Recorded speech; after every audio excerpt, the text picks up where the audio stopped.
tonight for hosting this in our house.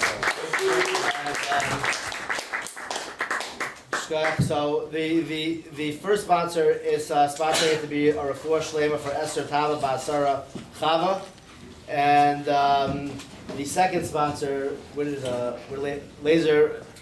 Sachs for Laser and Susan Sachs for sponsoring this event. We're supposed to do the share for our refuah shlema for someone who lives next door, Simcha. Yishal Simcha Posek. Yishal Simcha ben Esther Sarah. Ben Esther Sarah. He's a neighbor of mine. You may have, some of you know him. He's in a wheelchair. He lives. His brother brings him to the White Shul often. So he's in a bad way. No. So he needs Hashem's Yeshua. So we're going to say to Hillel also, but the learning tonight should also be a supposed refuah shlema for Yishal Simcha and Esther Sarah. I want to thank a couple people who help out that make this share happen. I want to thank Yochanan Gordon. I want to thank Stephen. I want to thank Adam. I want to thank Rabbi Recant for all helping out to make this share happen. The goal why we have this share is a lot of times when you're brought up religious, you're told what mitzvahs you should do, and the concepts of Yiddishkeit and what you can't do. And the goal is that to get a deeper meaning of the mitzvahs, to get a deeper meaning, a more pneumistic meaning of the mitzvahs and the concepts of Yiddishkeit. And when you do, all the mitzvahs that you do and all your actions, all your learning has a deeper meaning, has more fulfillment, has more of a connection to Hashem. You're more happy with it, more inspired. And the goal is that we all grow closer to Hashem. And the goal eventually is that it's not about us anymore, that we're doing it for Hashem. It's not about what we want, but it's what Hashem wants. And the more that we see the underlying meaning and beauty of the mitzvahs, the more we could grow. The share is going to be for 45 minutes sharp. That way people don't think it'll go on for X amount of time. You know how much time. And then we'll have 5 minutes for questions afterwards. And then anyone else who wants to come speak to the rabbi is welcome to afterwards. Anyone who's here who is not on the list, they could text me or come over to me afterwards and give me their name, and I put them on the list. We're going to have between whatever, either once a month, twice a month, we're going to have different shiurim and dinner, so everyone's welcome, to be on the list, whoever's not on the list. I'm going to introduce a speaker, and then we're going to have one first committal, No, we'll do a committal right away after. Rabbi, Okay, so what is the better derech? Start with the tune. Start with now or first? No. Yeah. we'll grab it down. I'm going to wait. Sorry.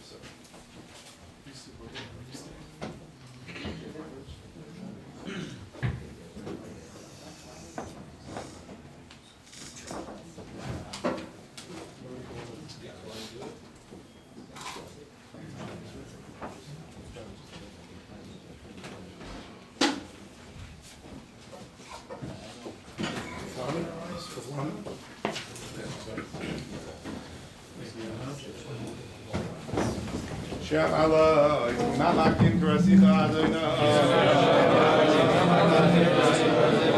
Adonai Shema B'Karli Tiana Aznecha Kasher Lois L'Kol Tachanuna Adonai Stishmaya Adonai Mi Amah Ki Imcha Slicha Lamati Bareh Adonai Kivsa Nafshi V'Lidvaroi Ha'ichalti Nafshi L'Adonai Misharim Lavoi Kershayim Lavoi Chel Yisrael El Adonai Kim Adonai HaChesed V'Harvei Moifidu Yichtes Yisrael Mikol Avonai So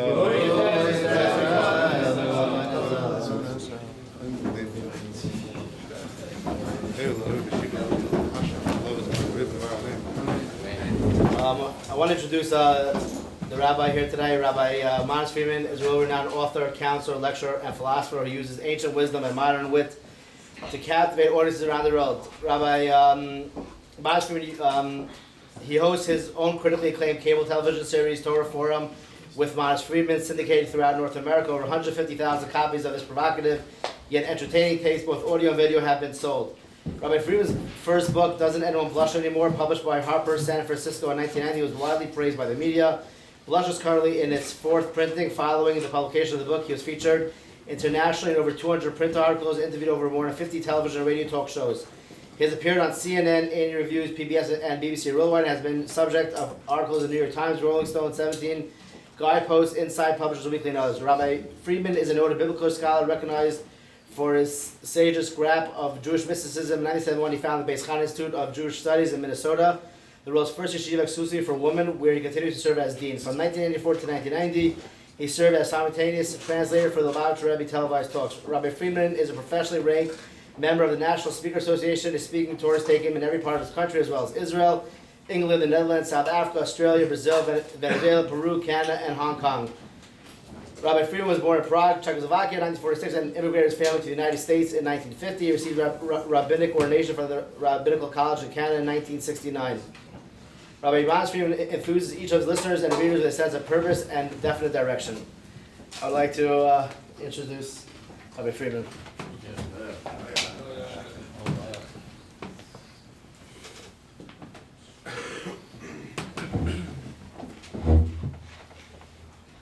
So you're in the mood?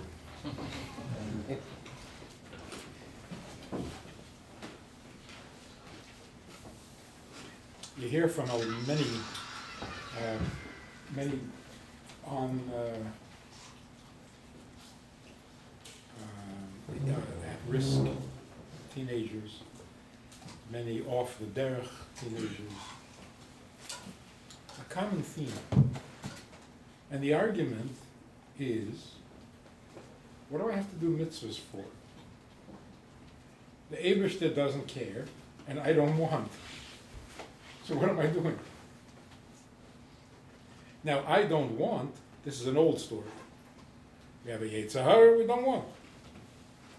But that God doesn't care, that the Eibishter doesn't care, it doesn't matter to him, this is a crisis.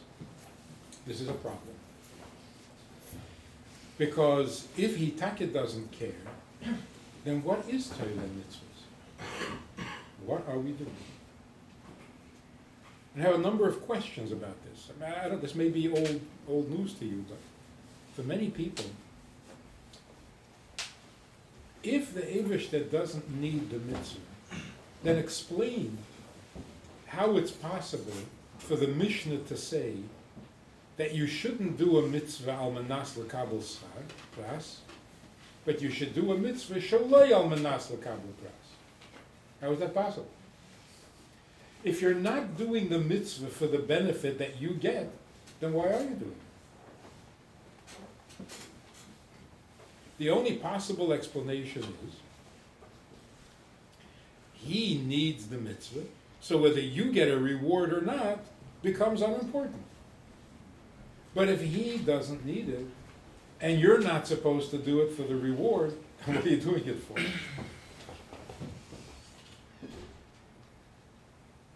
And maybe that's why the Mishnah puts it in the context of a Rav and an Eved. Al tiyu ka'avodim hamishamshim es harav al manas l'kabel. Why do you have to have a Rav and an Adin? Because if the Rav doesn't need it, and you shouldn't do it for the reward, then why does an Eved do something for the Rav? If not for the reward. So the only possible explanation is, if you really respect the Rav, and you know that he needs it, so that if you do it, he'll benefit, that's all the reward you need. So you're not doing it on manas l'kabel pras. That's one thing. The other thing is, what does it mean to do a mitzvah lishma? Even if you do a mitzvah shaloi lishma, it's also good because miteich shaloi lishma bo lishma. What is lishma? Shaloi lishma means I'm doing it for the reward. But if I do it for the reward, I will eventually do it for the right reason. What's the right reason?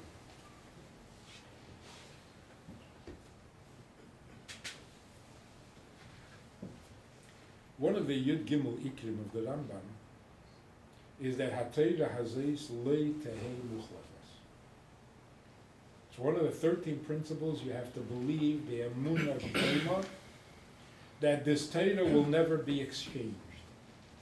Not that we can't change the Torah, that the Torah cannot change, will never change. Which means you have to believe the Emunah Shlema that the Eibishter will never change a single word in Torah, a single mitzvah. Why is this a virtue? On the contrary, we should be very comfortable with the idea that any time the Eibishter wants, he can change the mitzvah. Today he wants us to put on tefillin. Tomorrow he comes along and he says, I don't want you to put on tefillin. It's fine with me. You're the boss. Whatever you want. No, he will never. Why do I need to believe that? The explanation is, if you think that he can change the mitzvah anytime he wants, then you don't understand what a mitzvah is. It's not like the Eibishter was thinking one day and he came up with this idea of boxes with straps. He said, yeah, that'd be a great idea. Let's all put on tefillin. Doesn't work like that. The Eibishter and Torah are one and the same. This is him. So why does he want us to keep kosher? Because he's kosher. Why does he want us to keep Shabbos? Because he's Shabbosdik. Why does he want us to put on tefillin? Because that's him. And just like he can't change, the mitzvah can't change. So the mitzvah is not manufactured. It's not like the Eibishter decided for whatever reason to want this mitzvah, and tomorrow he can decide that he wants a different mitzvah. Enough of this one. Then we don't understand mitzvahs.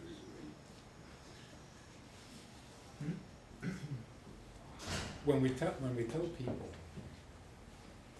the reason you should do a mitzvah is because God created the world with a purpose, with a motivation, with a tachlis. And the motivation and the tachlis is for us to do his mitzvahs. So if you don't do the mitzvah, you're denying him what he needs. When people hear this, people who never learned anything, who don't know, they are so inspired.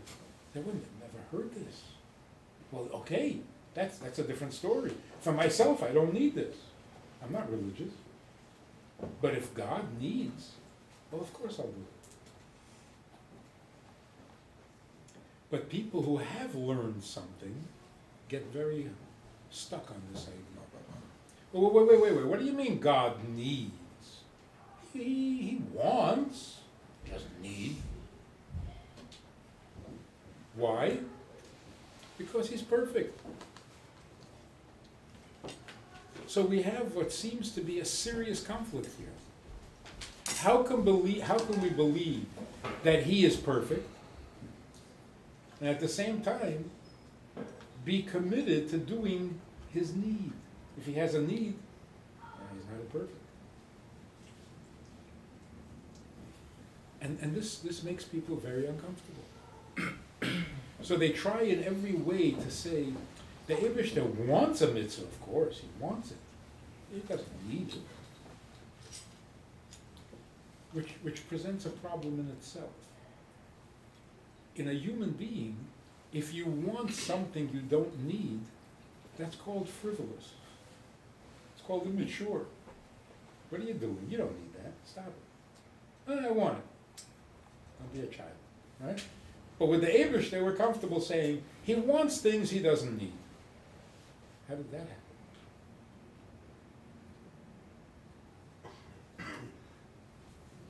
And what do we benefit? What do we gain by saying the Eibishter, there's a Rotzen Elyon, but there's no need? What have we gained from that? That now we can continue to believe that the Eibishter is perfect, while at the same time we don't have to take the mitzvahs that seriously. Because he doesn't really need it, he would like it. But then we get a different problem. He doesn't really need the mitzvah. He would like you to do the mitzvah. But if you don't do the mitzvah, you're going to go to Gehenna. Hey, wait a minute. Don't get that intense. Yom Kippur is coming and we're all in a in a panic. What's going to happen? What's going to happen? He's going to be angry at us for what? For not doing what he doesn't need? Something's out of balance here. And then one final problem. If you're perfect, that means you don't need anyone? Is that a definition of perfection? If I was perfect, I wouldn't need you. That's called perfect?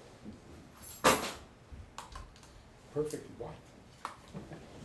Perfect antisocial sociopath? What perfect what? If I was really perfect, I wouldn't care about you at all. That's perfect? That's a monster.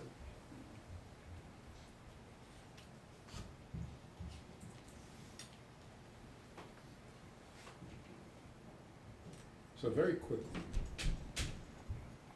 is there really a conflict between the Eibishter being perfect and the Eibishter needing your mitzvah? Your mitzvah, his mitzvah. If there is a conflict, what should you choose? What do you prefer? Do you prefer that the Eibishter really needs you?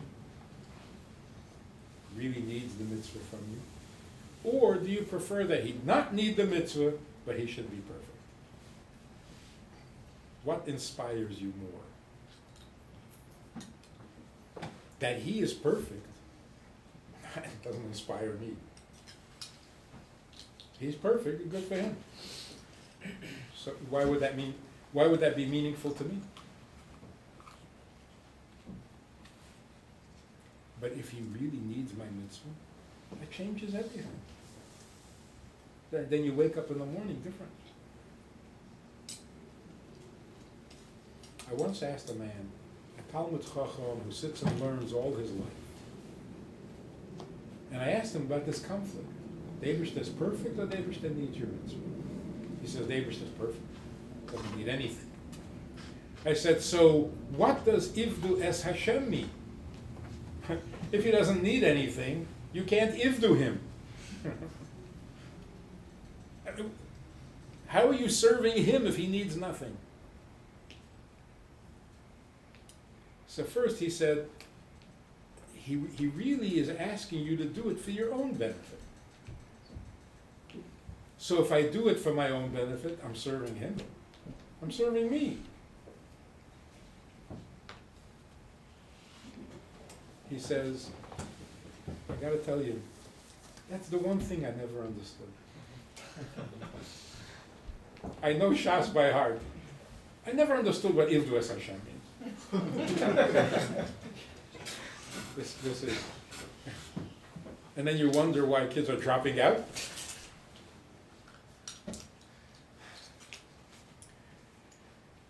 To be perfect, I think, to be perfect means that you exist without dependence on anything else.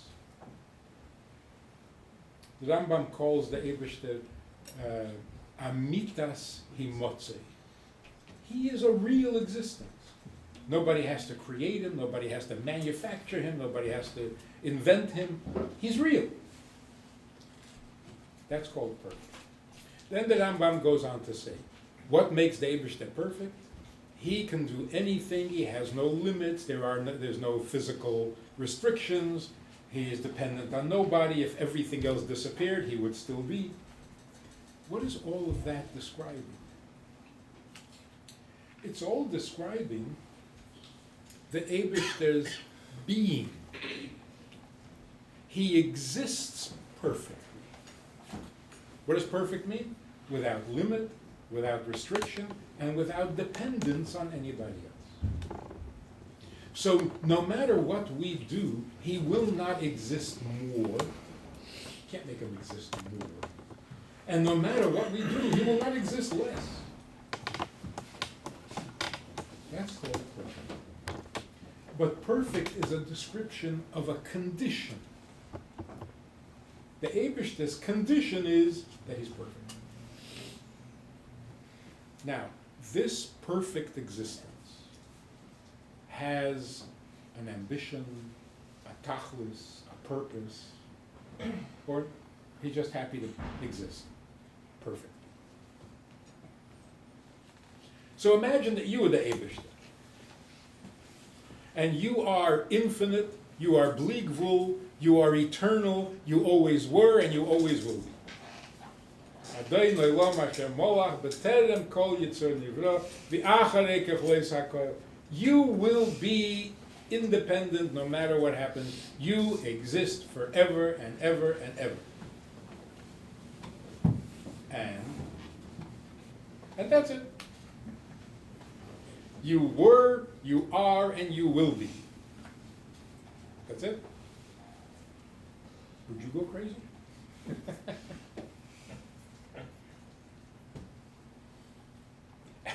At least, if there's the possibility that I might die, I'll try to protect myself. No, there's no possibility. He's going to exist forever. And that's it. That's not perfect. That's ridiculous. To exist without a purpose, to exist without accomplishing, to exist without, that's not perfect. It's ridiculous. It's interesting that affluent people are more likely to get depressed. I don't mean medically. You know, like existential depression than poor people. Because poor people are busy. They have to protect their existence. A rich person whose existence is already comfortable has to ask himself, no, what for? What's the tachlis? So now what? And if he doesn't ask it, his children are going to ask it. Children grow up in an affluent family. They can do whatever they want. They can buy whatever they want. They have whatever they want. They're going to get depressed. Because what for? Now what? So they start destroying themselves. The Eibishter created the world because he is perfect, and all that perfect existence needs a tachlis. So to say that because he's perfect, he therefore doesn't have to have an ambition, a purpose, a goal, an objective, that's not right. Perfect does not mean pointless.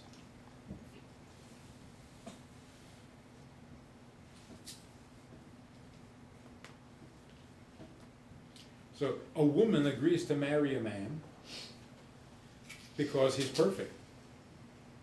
Well, if he's perfect, what does he need you for? Okay, he's not that perfect.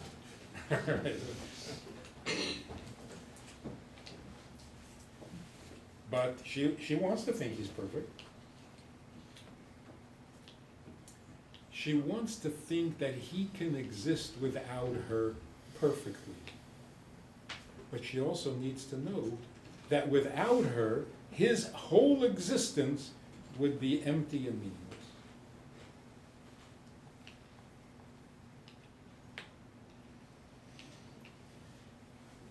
So listen to the words.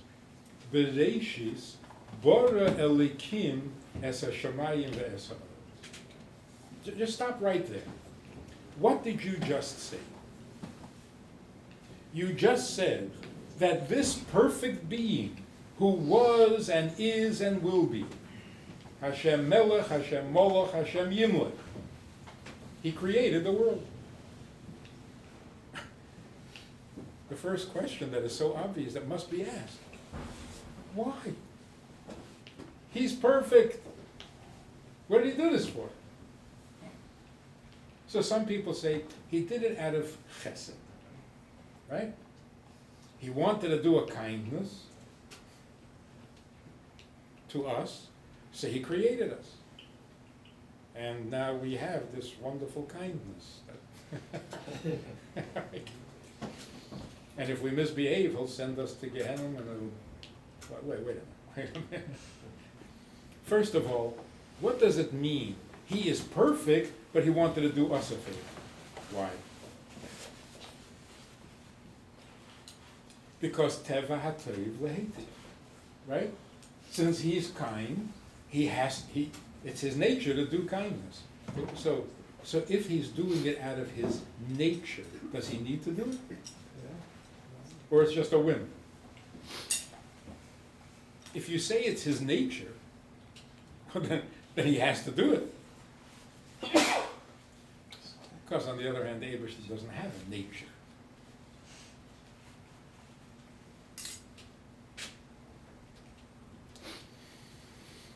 We can't get around the fact that if the Eibishter, who is already perfect, creates the world, he's looking for something. He's after something. And saying he's only after your benefit. Why is he after my benefit? What's it to him? Obviously important. So what does it mean? Bereshis bara Elokim. In the beginning.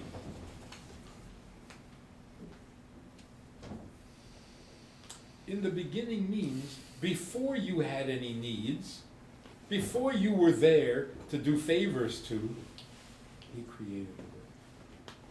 Which means this is his need, not yours. This is about him, not about us. Because it was Bereshis. Before we existed, he wanted to create a world.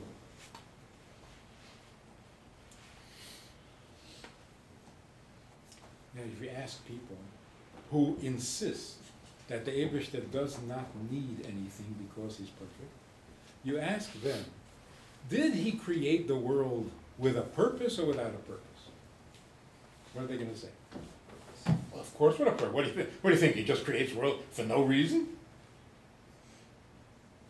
So he has a purpose. Now, this purpose is important to him or not? Or is it a purpose that he doesn't necessarily need? What kind of purpose is that? So we have a very serious issue here. The truth of the matter is, and it took a long time in history for Torah to reveal this to us. What do we say before we do a mitzvah? L'shem yichud kudsha brichu u'shchintei. Has nothing to do with me. There is the HaKadosh Baruch Hu, and there is his Shechina, and they need to be united, or want to be united, or whatever. And I'm doing the mitzvah to be miyached kudsha brichu and his Shechina. What am I going to get for this? What's the difference?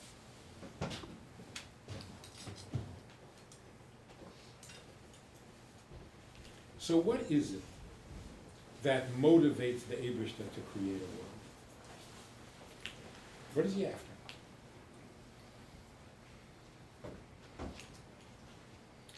So again, in the example, a person who is perfect, who has everything, but there's no one to share it with. Such a person feels like his entire perfection and everything that he has means nothing. Yes, I'm rich, I'm powerful, I'm famous, I'm popular, I'm secure, I'm strong, I'm healthy. So what? What am I going to do with all this? So what is it that a perfect person needs?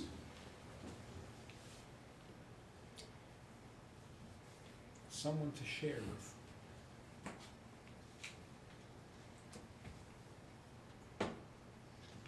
Not to be alone. And that's what it means, Hashem Echad. Before he created the world, Hashem was Yachid. Yachid be'olamai. Yachid means one to the exclusion of everything else. He was the only. Echad means one by including everything else. One with, not without. So the Eibishter was perfect in the sense that he was Yachid. Only he is the Eibishter. Only he exists for real, without having to be manufactured. But that's not satisfying. The Eibishter was Yachid, but he wants to be Echad. And beginning with Bnei Yisrael. So when he asks us to do his mitzvahs, to be his people, V'atem tihiyu li, Mamlechas Kayam and Kodesh, but atem tihiyu li, be mine, like Harei at mikudeshas li.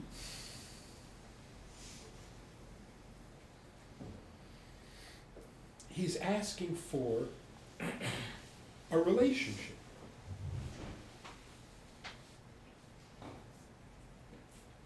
A real relationship.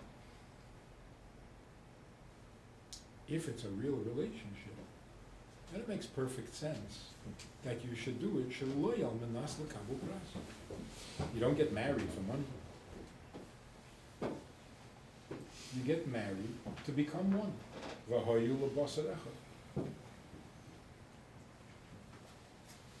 And that oneness is the greatest pleasure in the world. Even for somebody who has everything.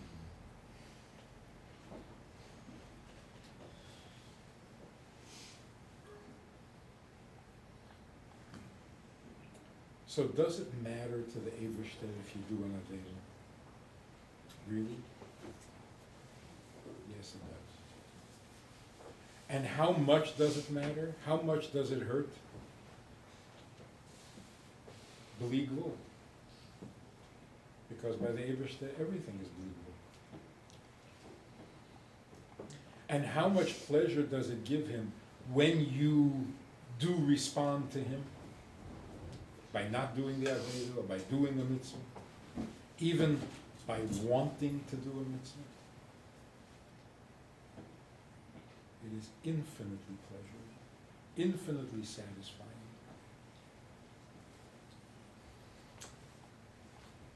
Nachas ruach lefonai sha'amarti v'na'aseh ritzoni. I asked and you responded. That is the biggest pleasure in the world. Which explains how the Baal Shem Tov could come along and say that the simple Jew who doesn't really know what he's doing, but in his sincerity and simplicity, he tries to do the right thing and botches it up. That gives the Eibishter the greatest pleasure.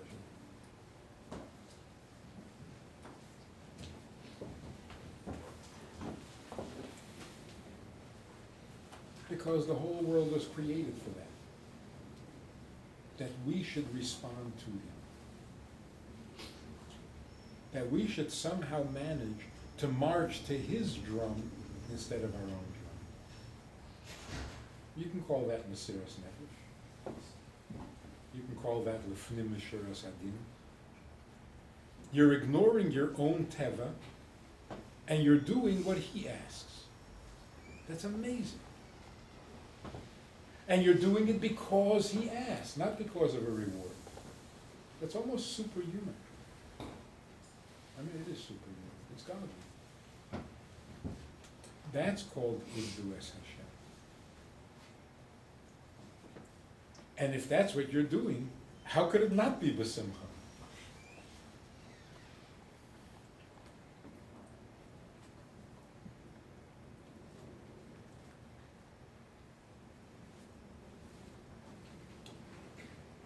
So if you look at the first words of the Aseres HaDibros, what were the first words that the Eibishter spoke to Am Yisrael? What were the first words? Anechi Hashem Elokecha.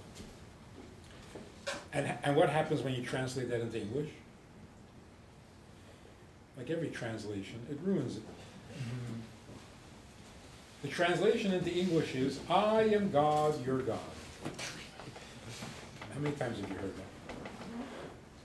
Has it ever inspired you? Has it ever reduced you to tears? I am God, your God. Hi. Nice to meet you. Why do you repeat yourself? I'm your God. What's I am God, your God?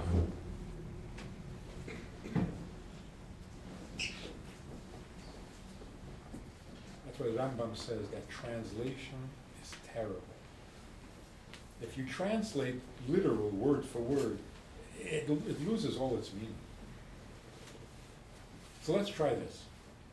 Anechi Hashem Elokecha means, I, who am God, perfect, Elokecha, I want to be yours. Without you, I'm perfect. But I don't want that. I want to be yours. Anechi Hashem Elokecha. And therefore, that's why I took you out of Mitzrayim, because I need you. No wonder we said Na'aseh v'nishma. How can you resist that? The Eibishter says, I need you. Well, then whatever it is, yes.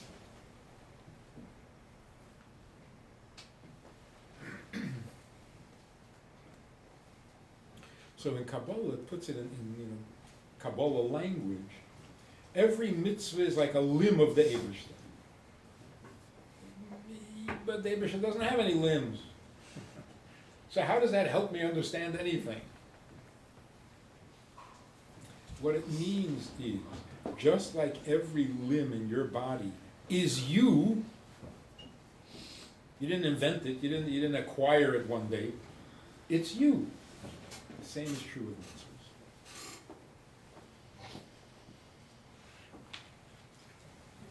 Now here's the beautiful thing about it. For most of our history, we were actually encouraged to do mitzvahs shaloi lishma.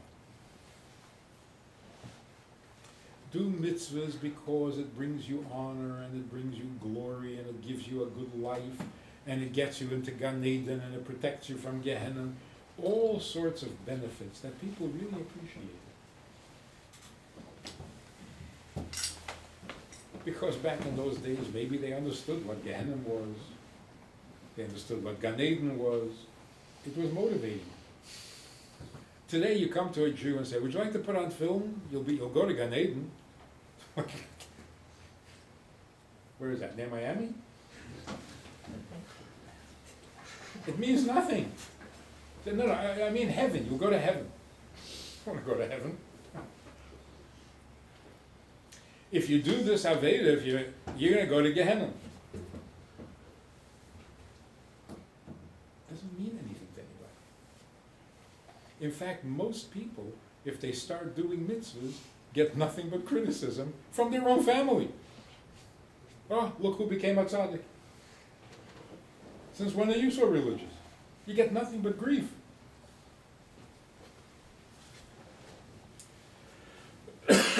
In the olden days, for a person to do a mitzvah lishma, that was considered, wow. How in the world did you get on such a madrega? Today, it's the only way we know. Today, Lishma is the only way, the only motivation we have left.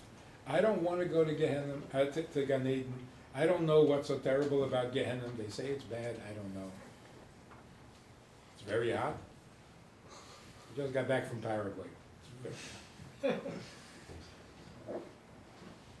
So, that doesn't do anything for me. You'll grow up. You'll be a Talmud Chacham. Everybody will have derech eretz for you. Where? Outside the yeshiva? Nobody has any derech eretz for you. So, because we are so low, isn't that interesting? Ironic? Because we are so low, we have no choice but to do the mitzvah on the highest level, which in the olden days was considered a tzaddik gomor. Today we do it because there's no other reason. Why else? You do a mitzvah because the Eibishter needs it.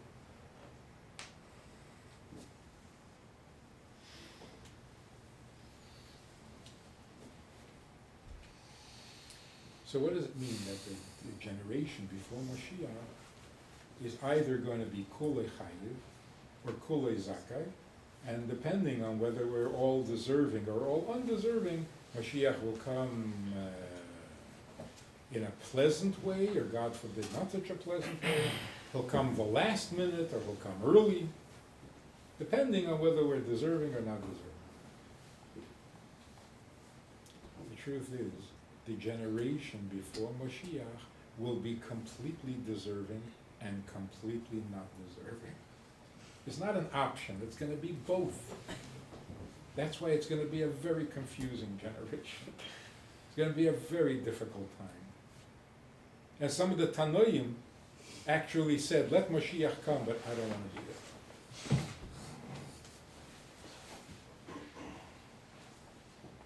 So what does it mean? We're completely deserving and we're completely undeserving. It's not a contradiction. We are so far removed from holiness and from godliness. We don't appreciate any of the rewards.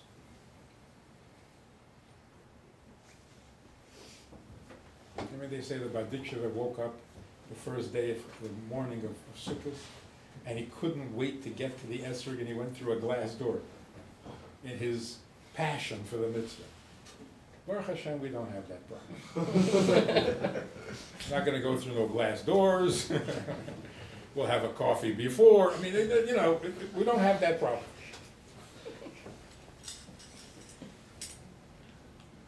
And because of that, because we are so undeserving, when we do a mitzvah, why do we do it? If God asks, if God says, if he needs it. In the olden days, if you could do that, you were higher than a tzaddik.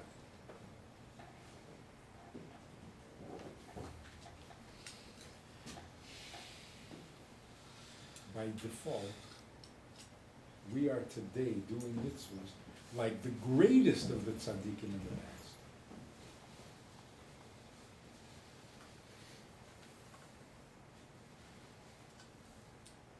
We give this marshal of a king who announced that on a certain day, anyone who wants can come to the palace and come directly to him and ask for whatever they need. Or just to meet with the king.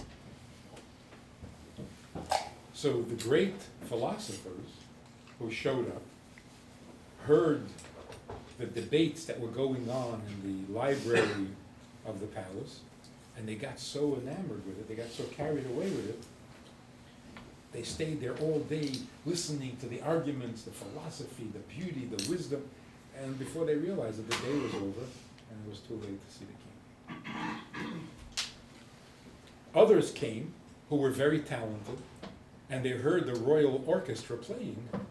They stood there listening and got all carried away with the music and the beauty of it, and before they knew it, the day was over and they never got to see the king. And then there were those who were very impressed with the architecture etc., etc., etc. So anybody who knew something, who was an expert in something, never got to see the king. But the simpleton, the peasant, the country bumpkin, he comes into the palace, he says, "Where's the king?" How about lectures? You want to hear a lecture? Nah. How about some music? Want to hear beautiful music? I don't know. Where's the king? Where's the king? And he goes directly to the king. Shalom Aleichem. I need a cow. And he got his cow. So we are like the peasant. We can walk through the palace and we're not impressed with anything. But if God says, if the king says, "So, do me a favor, put on film." Of course. Of course. That's the Shema. And ironically, we today are on that level. Can be. It has now become available to us, and it was not available to our ancestors.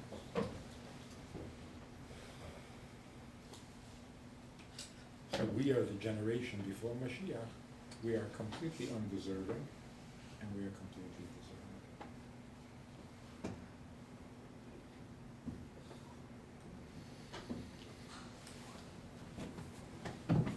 So what's going to happen when Mashiach comes?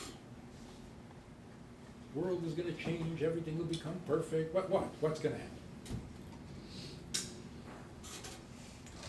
This relationship that the Eibishter is looking for, this relationship for which he created the whole world, this relationship that he needs from us will finally be complete. And the world will understand and appreciate that this is the tachlis of Brias Olam.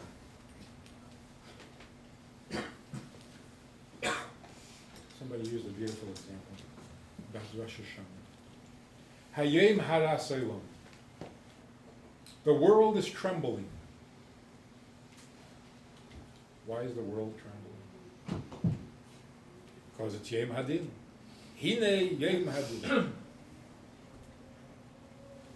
So the marshal, the example is, a man finds a woman who he wants to marry, and she agrees, and he gets very excited. And he hires the best caterers in the world, the best, and the best musicians in the world, and the best contractors to build them a magnificent home. And he's running around telling everybody, "You know who I'm having as a caterer? From France. You know who my contractor is? The best in the world. And the musicians I got, you won't believe it." The week before the wedding, the woman changes her mind.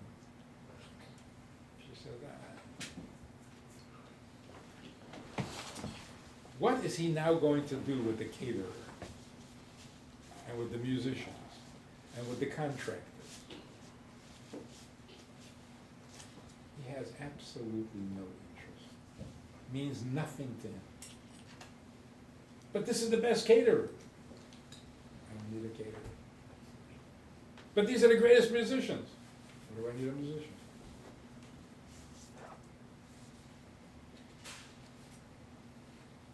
This old joke, some Yiddish comedians. Two Jews are doing business. And one Jew says to the other, "I can get you an elephant for $200.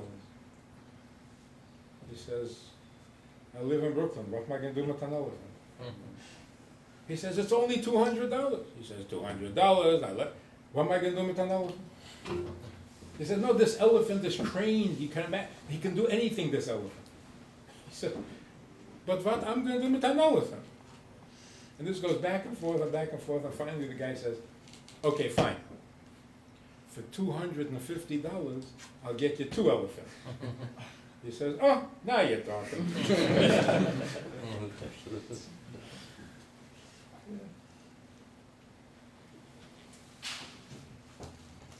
The best caterer in the world.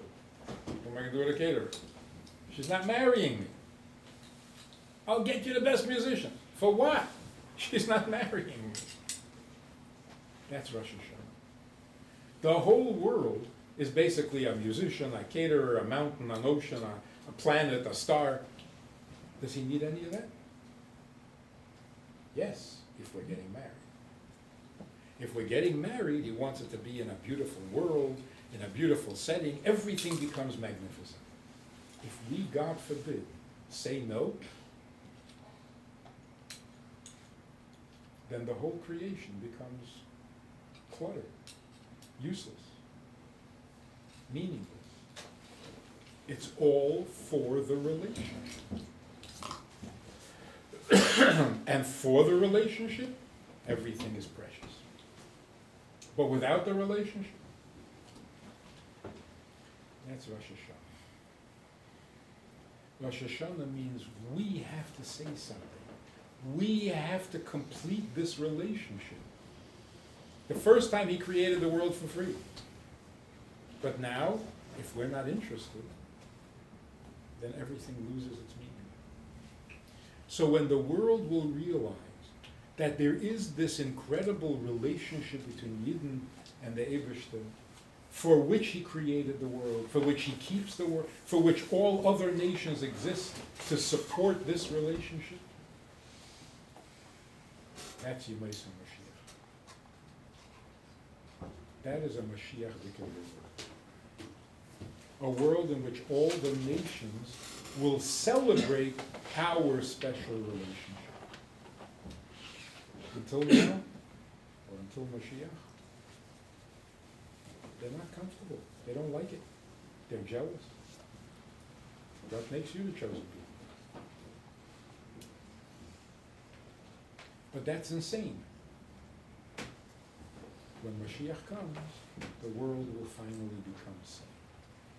If God created us, the nations of the world, in order to support his relationship with you, well then let's do it. What's jealousy?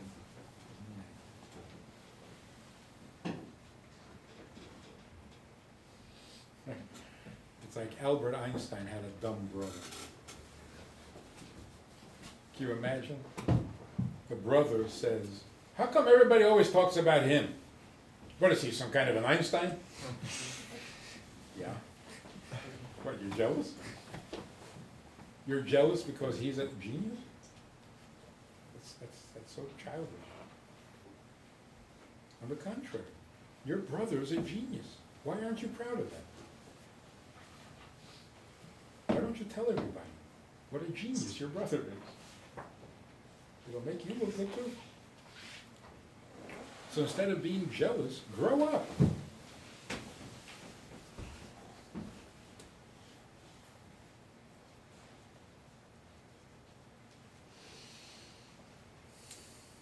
You know, it's like we all know that Avram Fried is the favorite.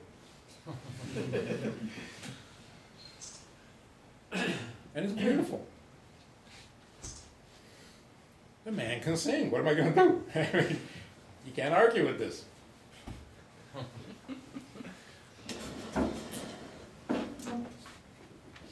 So a Mashiach world is a world in which the nations of the world become mature. And instead of being jealous, are actually thrilled to somehow participate in this special relationship that Yidden have with the Eibishter, that the Eibishter has with Yidden.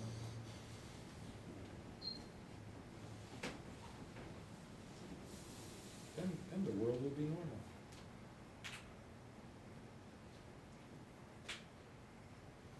So what this means practically, Erev Rosh Hashanah, when you do tshuva, you don't do tshuva for a sin. You ate something not kosher, you're doing tshuva for that. For that, you just have to stop eating non-kosher. The real tshuva of Yom Kippur, spending an entire day in shul, what are you doing? Apologizing for eating a non-kosher sandwich? That doesn't take 24 hours, 26 hours. Say, I'm sorry, and go home. Tshuva means reconsider your relationship. Whatever your relationship with the Eibishter was last year, it wasn't good enough. You forgot about him, you neglected him, it wasn't nearly good enough. He never forgot about you for a moment, because he has to keep you alive. Like this elderly couple are driving in their old Studebaker. And she's sitting by this door and he's sitting by this door, and she says to him, Sam, remember when we first got married, we sat close next to each other? What happened? Why did you move away from me? And Sam is sitting there like this, and he says, I moved away? If I move, we crash. I'm the driver. If anybody moved, it must have been you. The same with the Eibishter. We asked the Eibishter, how come you moved away from us? I moved away? If I move away, it's all over. I can't stop creating you for a second. So if anybody moved away, it must have been you. And for that we do tshuva. Tshuva means go back. Go back to what? To him. K'chu imochem dvorim v'shuvu el Hashem.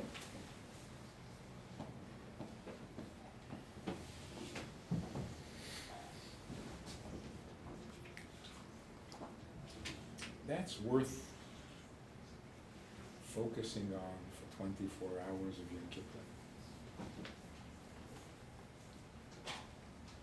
How much does he do for you? How much do you do for him? And here's the bottom line, the real clincher.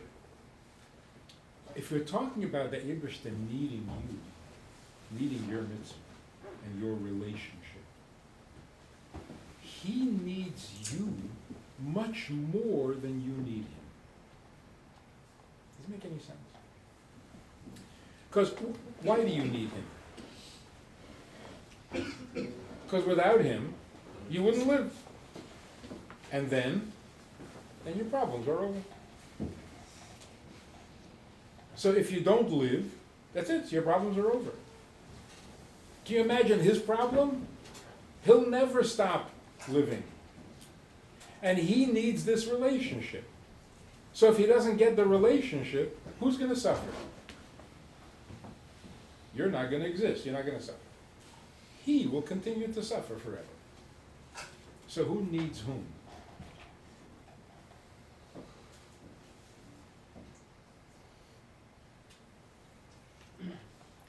And that's why he wants to forgive us more than we need to be forgiven.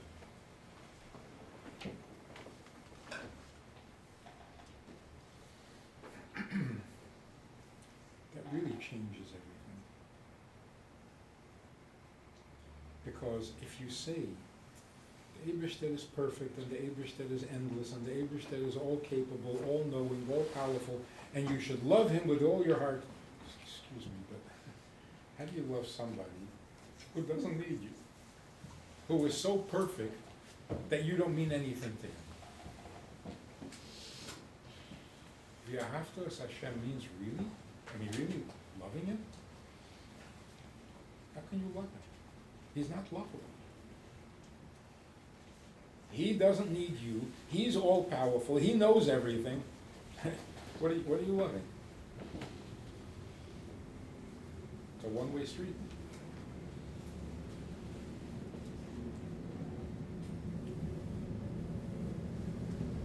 So let me end with this story. You know that there's a big chiddush in psychoanalysis, in the whole world of psychoanalysis. One of the big chiddushim, which they're very proud of, is that they explain that being vulnerable doesn't come from weakness, it comes from strength. A weak person can't be vulnerable. He has to protect himself. He can't. To be vulnerable means to let somebody else become so important to you that their response to you or lack of response will hurt you.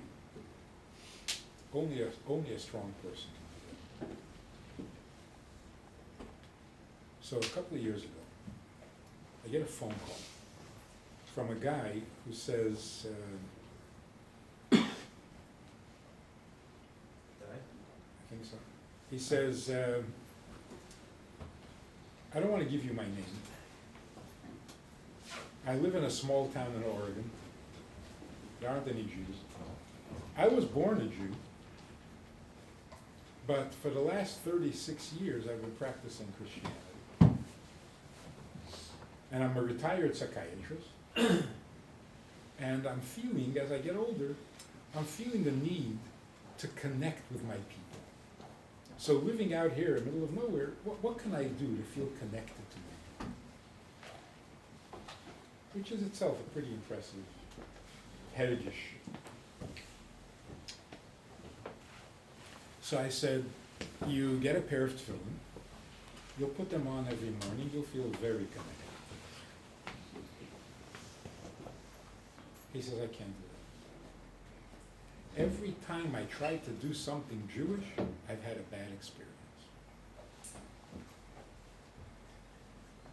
Now he's sounding a little weird. So I said, you know, none of us are Jewish because it's been a good experience.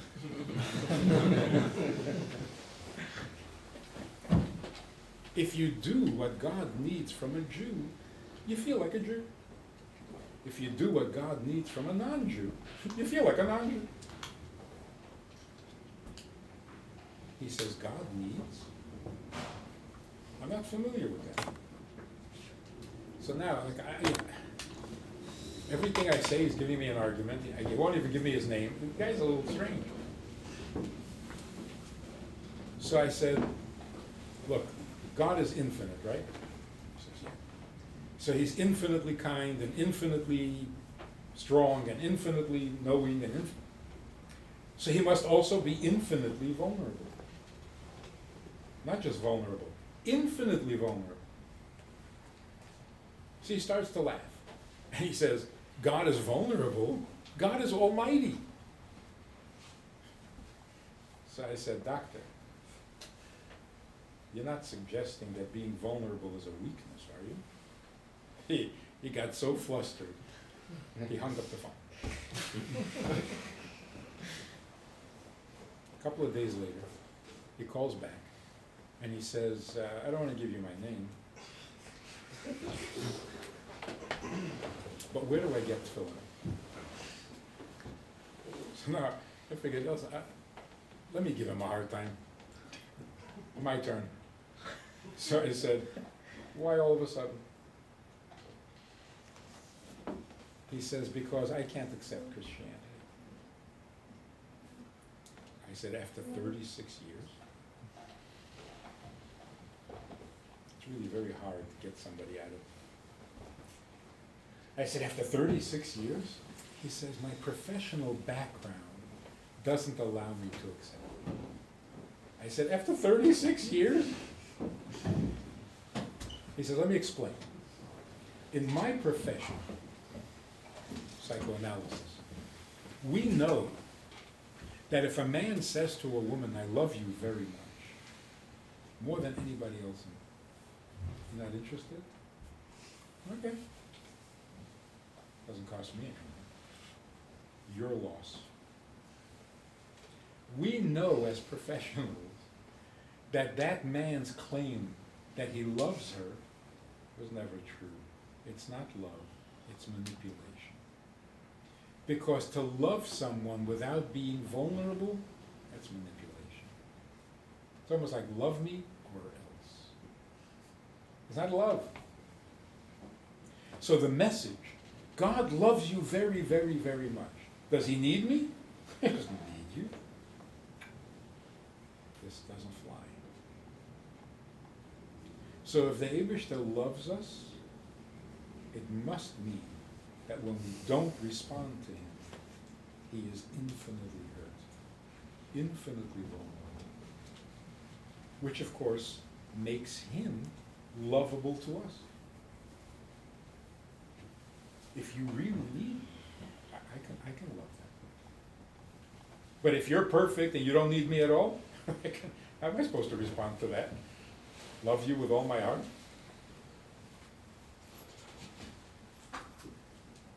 So this year, Rosh Hashanah, Yom Kippur, Yom Hadin, it's a completely different kind of din. The Eibishter needs us more than anything in the world, and therefore he wants to forgive us. He wants the relationship back. Tshuva on our part means he needs me, and I really don't need much.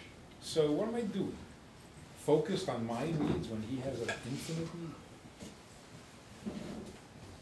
So I make a resolution, the coming year, I'm going to serve him. More sincerely, more consistently, more thoroughly. That's a good Rosh Hashanah. That's a good Yom Kippur. We out of time? Yeah. I know I go on forever, but. Yeah. I know I can. So, any questions?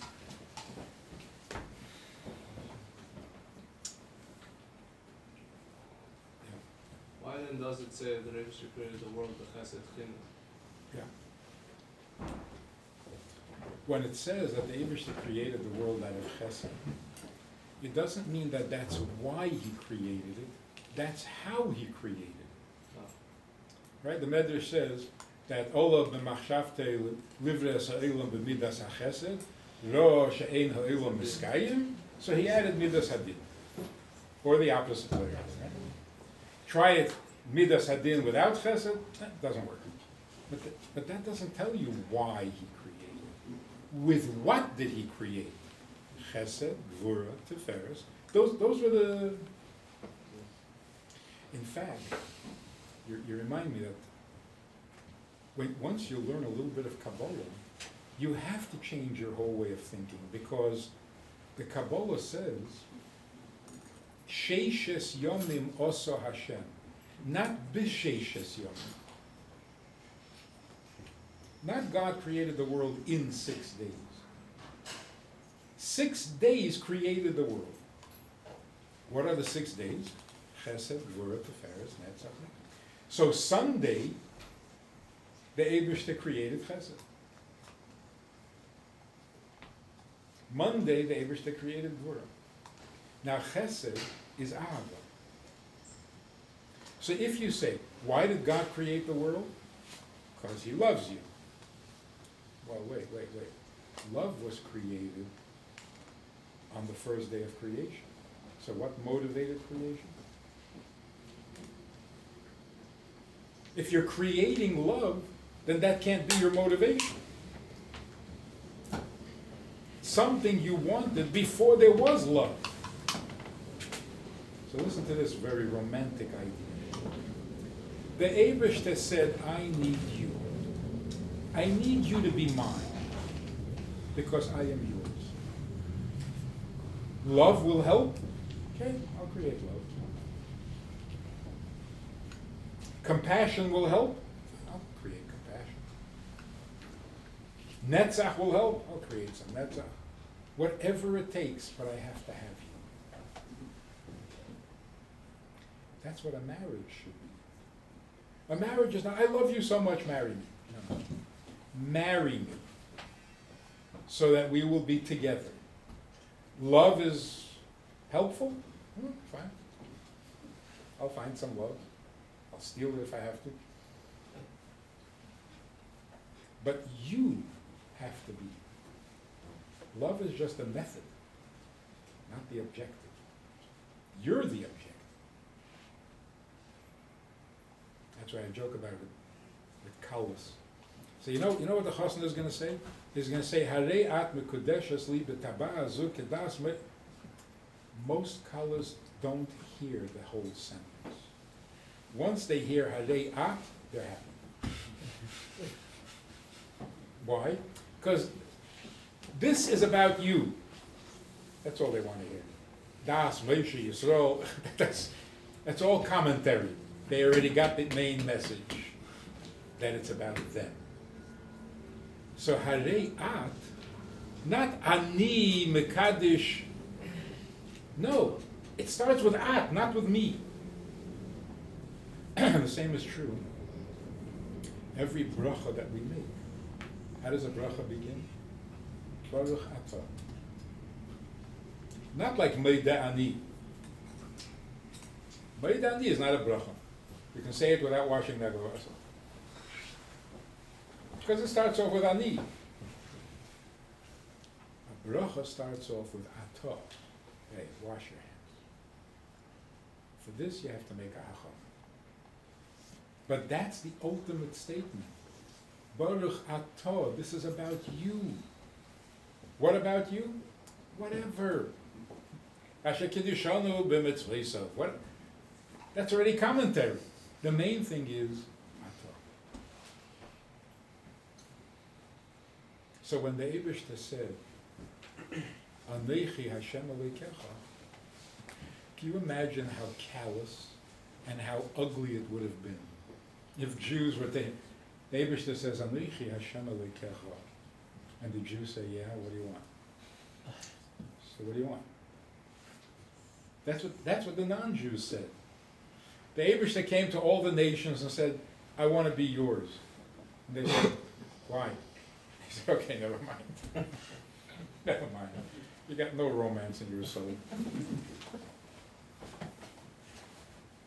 You can imagine, you propose marriage to a woman and she says, for what?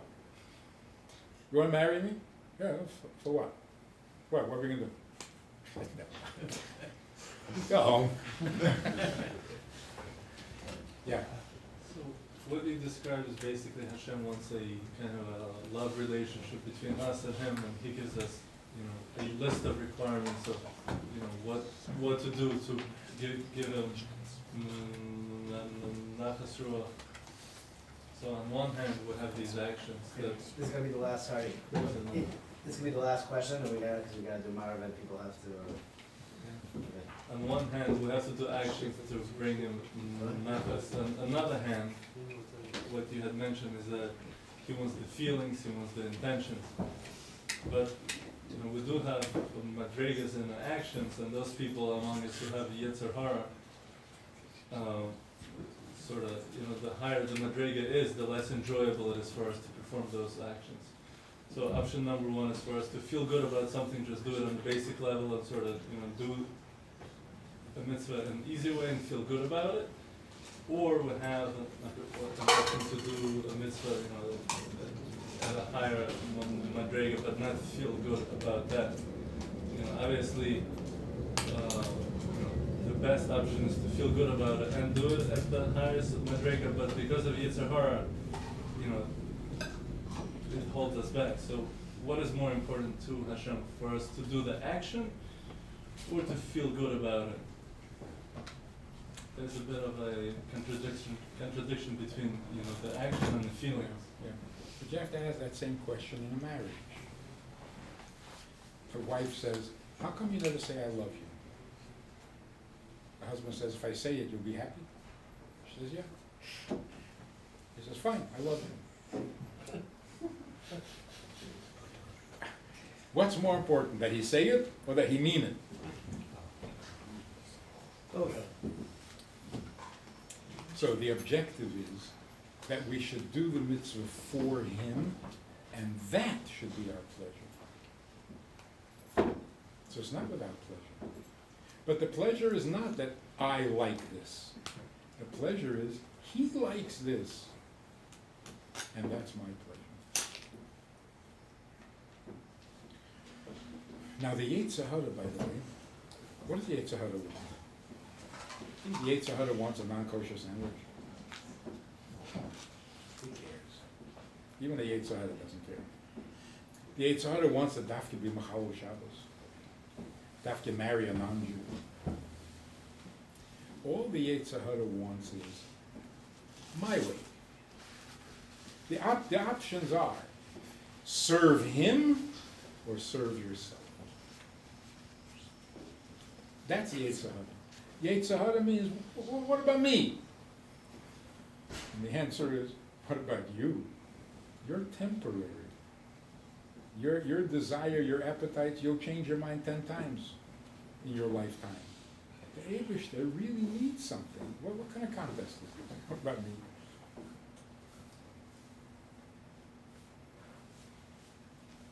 So if we have a perspective, we get a better understanding even of a Yetzer Hara.